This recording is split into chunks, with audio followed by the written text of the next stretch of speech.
Hi, this video is designed for our American Studies students at Stockton University as a library refresher. Hopefully you've had a chance already to use the library, and this is a reminder of how to use some of the things. If you need additional assistance though, please do come find me. My name is Heather Perez and I am one of the librarians here.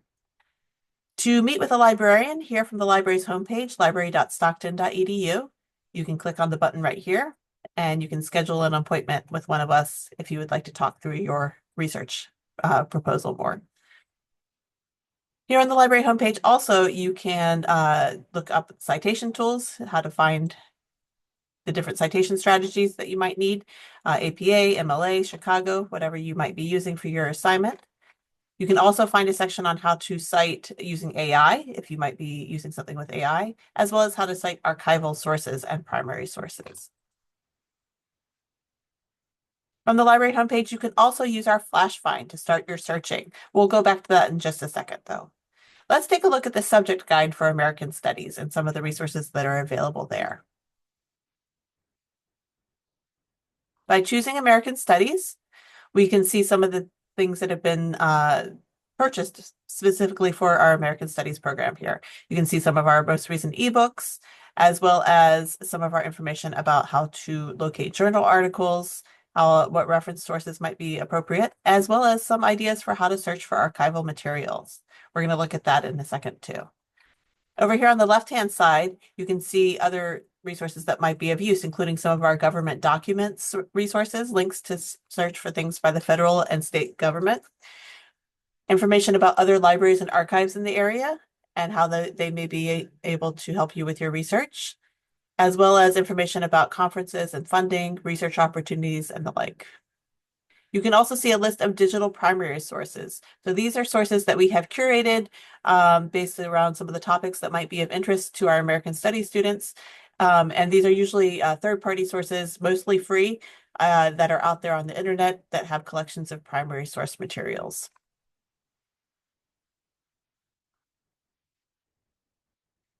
So let's jump in and show you how you might go about doing some of your research. So as I mentioned before, Flash Find is the library search. This is kind of like a big Google engine that searches all of the library resources, for example, books and journal articles. It's going to search across our video collections and documentaries. It's going to search across ebooks, all of the different resources that the library subscribes to. There is an exception to that, and that is our newspapers. So our online newspapers are not searched through Flash Find, but I will show you how you can search those also here. Let's put in a sample search though. So let's say that I'm thinking of you doing something about jazz and its impact on politics. Let's try that in America, in the United States. And so, for example, I have here Americana, but I think I'm going to change that to United States. So you can see that I've pulled out some of my keywords, which would be jazz, United States, political. I'm thinking of political impact. But you can see how I've put my search together here. I'm using Boolean words, the capital and all capitals, and I'm using that to include all of those keywords in my search. I'm using the exact phrase quotes for United States because I want that to show up as an exact phrase in my results. And then with political, I have actually shortened it to I've truncated it to after the C so that it can stand in for politics or political. It can stand in for different versions of that word without having to type out each word individually. I'm going to search. And I can see I have a lot of results here, 76,000 results. I'm first going to sign in though, so that I can make sure that I have access to save my results as I'm going and to save my searching if I find a search that I'm particularly happy with. So I've got my results up here, and at this point, I would probably want to open up a few of them, double check to make sure they're on track with what I'm expecting to see, read a couple abstracts, and make some decisions about if my search is bringing me back the information that I'm expecting to see. If I'm just getting started with my search, one of the things I may want to do is to come over here and look at the reference entries section. These are going to be tertiary sources, encyclopedias, and the like that will give you some broad overview of different topics. And so I may want to take a closer look at a couple of these to get some ideas of other ways to go with my topic. This topic's a very broad topic. I would certainly want to narrow it down as I continue forward with my searching. I'm going to take off the reference entries though and go back to my longer list of 76,000 right now. So I can see I'm getting lots of different things. I'm getting some video resources. I'm getting some books. I am getting some journal articles. This one happens to be peer reviewed. It's showing me. And oh, this one says check for other services. A lot of times what that means is that we don't have direct access to it here at the library, but you can request it from another library through what we call interlibrary loan. If I click on this button, it's going to bring up a form that's pre-filled. I'll want to just go back and double check the citation to make sure it was entered correctly here on this page. And then when I submit the request, our folks in the interlibrary loan office here at the library are going to go out and find a library that's willing to lend that to us, and they will get it to you. It's a journal article, so it will come to me as a PDF in my email, maybe in a day or two.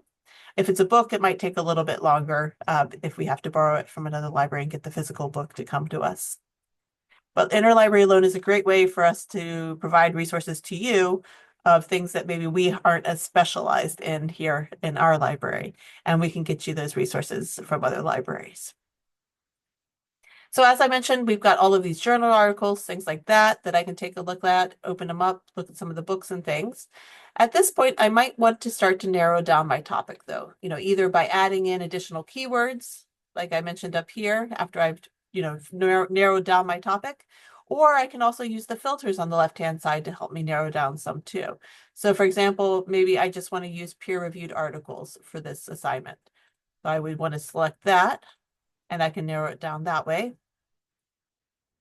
I could also choose to narrow it down by creation date if I'm only looking at things from the 20th, 21st century or so, or the 20th century even. Or if I want to narrow it down by language, say for example, I'm looking at a Spanish perspective on the topic. If I read Spanish, I could select just to look at the Spanish language articles that way. I could also select a subject base for this, and you can either select a subject or you can eliminate a subject. So say, for example, looking at this list here, maybe I'm not as interested in literary criticism of this topic, so I could choose to remove the topic with the red checkbox.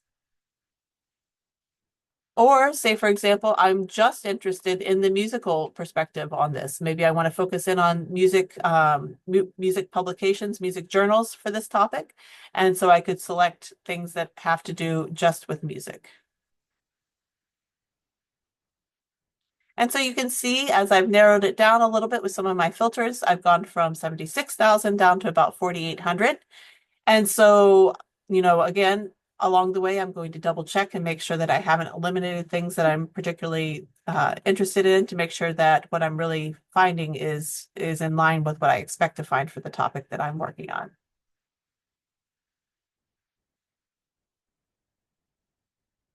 So that's just a brief primer on how to search in FlashFind. As I mentioned, I might want to add in additional keywords, maybe some variations of keywords even. I'm going to choose to remember my filters before I do that so it doesn't clear those out. And, maybe as I've done some research, I've decided that I only want to include things having to do with African American or Black musicians. And so I'm going to add in some additional keywords here. So African American as a phrase, and I have it nested in parentheses here because I'm giving the computer the option. I'm going to use the word Black also. And as you can see, I'm getting a different set of results now that has brought up the other topics to the forefront based on what I'm interested in. If, say, for example, I found some articles that are particularly interesting to me and I want to take a closer look at them, I can open them up right now. I could open up the database where the journal is located and read the article. I could grab a citation, a computer-generated citation, and of course, I'm always going to double check to make sure that my citation is correct before I put it into my paper. I can see a couple mistakes here in this one already, so I'd want to make sure that I double check that citation. But you could copy that and put it into your bibliography and take some notes. And I can also look at some of the recommended reading over here on the right-hand side that based on this article. The other thing I can take a look at has to do with these two red arrows that show up. This is on some articles you may have two, on some you may have one, but these arrows are going to help you do citation chaining or linking. And for example, this arrow that points up is going to tell you the sources that this article cites. So you could take a look at what they're citing. This one that points down is going to show you, I'm sorry, backwards. The one that points up is going to find sources that cite this article. So articles that have cited this article. And then the arrow that points down is going to show you the sources that are cited in this article. So those may be of use to you also as you're continuing forward with your research. So we're going to move away from FlashFind for a second. So back over on the library's homepage, let's take a look at how we might use this topic. I'm going to copy the topic and how we might find some primary sources related to that. I mentioned earlier through the subject guides that we do have links to some of these digital primary sources here. We also have a link here under the other libraries and archives section to what we call Archive Grid. And Archive Grid is an online catalog for lots of primary source collections, for lots of special collections. And so I'm going to put in my search up here and let's see what it brings back. Okay, so it's brought back a number of different collections. These are not necessarily online collections, so that is different from what we saw over here on the libraries page with some of the digital primary sources. These ones are libraries that have cataloged some of their special collections, and the topics are matching up with what I'm searching for. So this is going to give you the catalog entry for some of these collections. This one, for example, tells me it's at Cornell University. It's going to actually take me to the finding aid for that collection. In Special Collections World and Archives, we use finding aids as kind of an index to the collection or a guide to the collection to give us additional information about the collection itself before we dive in and start our research. So this can let me know how big the collection is. It can give me an idea of the types of material, subject material that are covered in this collection. And so I can use the finding aid as a way to explore the collection before I actually get on site to look at the papers. Again, many of these are not online. The collections themselves are not digital. It's that the finding aid is online so that you can find out more information about the collection before you actually encounter it in person. If this was a collection that was interesting to you, that you wanted to do more research on, you'd want to contact the Division of Rare and Manuscript Collections at Cornell and make arrangements to do research with them. Same thing goes over at Stockton. We also have a collection of special collections. Our focus is on South Jersey history, Pinelands, things having to do with our own university archives. We have a number of collections having to do with Jewish history, things like that. And you're welcome to visit and use our collections. To find out more, you can go to research and then special collections on the library website. And you can actually see a list of all of our collections here. Say, for example, I wanted to see what Stockton has about jazz and music. And we actually have a collection called the Cape May Jazz Festival Records. There was a festival that ran for about 20 years in Cape May, New Jersey. And this collection has a lot of music in it. It has a lot of newspaper articles. It has a lot of administrative records about the festival itself, as well as photographs and different things like that. So we do have a collection relating to jazz music at Stockton. And you can certainly look up any of our other collections also according to your interests. So using Archive Grid, we can locate primary source collections. Also using our subject guide under American Studies, we can locate some digital primary source collections so that we can continue our research forward using those. Finally, I just want to touch on how to do research with our journal collections. So back on the library homepage, there is a journal title search. So you can actually look up and see what journals we have access to at Stockton by title. And so, for example, here we have the American Studies, the Institute for American, it's a newsletter, the American Studies, oops, I'm sorry, let me reset my filters, those are still there. There we go. So I can see that I have access to several journals having to do with American Studies. It will tell me if it's a peer-reviewed journal, and then it will give me access to the journal itself on the database listings. It's not going to give me a whole lot of information about the journal, though. This is just going to take me to the issues of the journal. In order to find out more information about the journals themselves, you may want to search a couple other places. So for example, under the library's or under the library subscriptions, under our database listings, A to Z, we do have a subscription to what's called Cables. And Cables Journalytics will analyze several different journal types. Unfortunately, we don't have a subscription that will analyze humanities journals. So this is going to be more focused on business and sciences. Our subscription is. And so, for example, if you're doing a topic that has to do, if you're looking at a journal that has to do with economics and finance or educational curriculum, some of those kinds of things, you might be able to find your journal listed here. And so you can look at a list of the journals that are available, and it will give you information about the journal itself, how often it publishes, what its primary disciplines are, different citation indexes that tell you how often this journal is cited by other places. It will give you information about peer review for the journal and the submission rate, how often submissions are accepted, that kind of information. It will also give you information about how to contact the editor or a link to the website. So you can actually look at the website for the journal to find more information from them.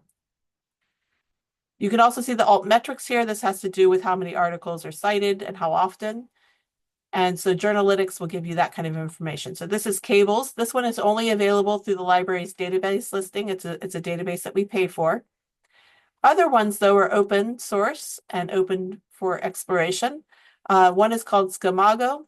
And so Scamago will give you similar kinds of information for certain journals. So for example, if I put in American Studies here and search, it brings up several different journals that have American Studies in the topic. Here, for example, is the Journal of American Studies from Cambridge Press.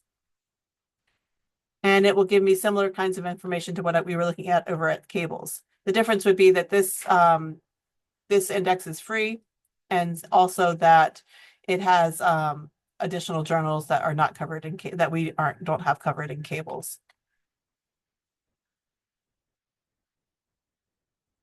So this is called Scamago, SCIMAGO, and that's another one. Another one is called Journal Citation Reports. And similarly, you can put in the name of a journal or a topic, and it will bring up similar kinds of listings of journals, and it will give you information about their citation frequencies, similar to what we were seeing over in Cables. And it will give you a journal impact factor, which is a measurement that they have put together based on citations and rankings and different things like that. And then the last is available through Google, and it is called the Google Scholar Metrics. And you can search this one also. For example, if I put in American Studies again, and it brings up ones with similar words in it, and you can see some of the rankings that they have assigned it.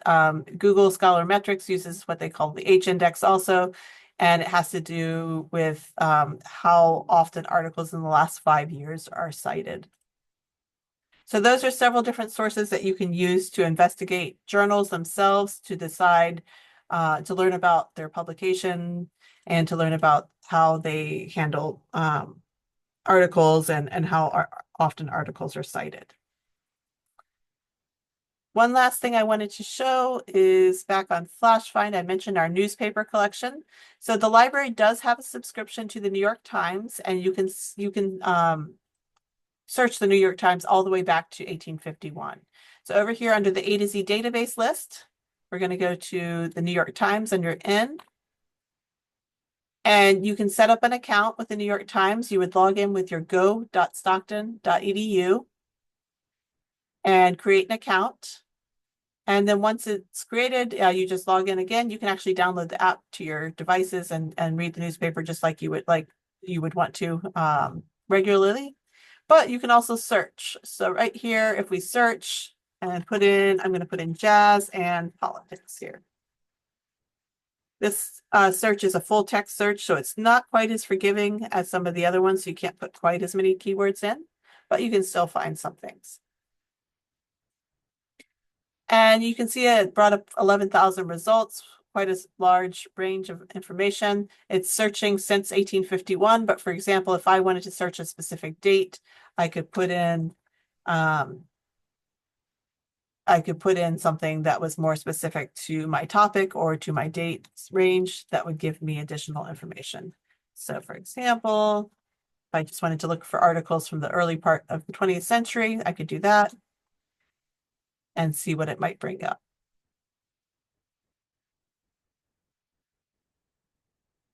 So that's the New York Times.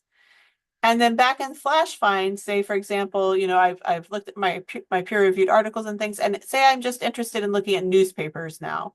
And so over here under resource type, I'm going to select the newspaper search. And this is the way to search our newspapers. It's separate from the regular database though, because there are so many results that pop up sometimes that it just floods the search results. And so by narrowing it down this way and using the resource type on the left-hand side, you can identify just the newspaper articles that have to do with your topic that way. So this is bringing up a newspaper. This is bringing up the Financial Times, as well as here's one from the New York Times and ft.com. And so it's using my same keywords that I had earlier, but it's pulling up the newspaper articles now. And again, same kind of thing. If I wanted to go in and read them, I would just use it almost like a regular database article. I could go in and pull up the article that way. As always, we are happy to meet with you and help you with your research and your resources. Again, you can set up an appointment with me over here. I'm Heather Perez. I'm the American Studies librarian, and I'm more than happy to meet with each of you to talk about your research topics and how to find resources for them. Hope to see you soon in the library.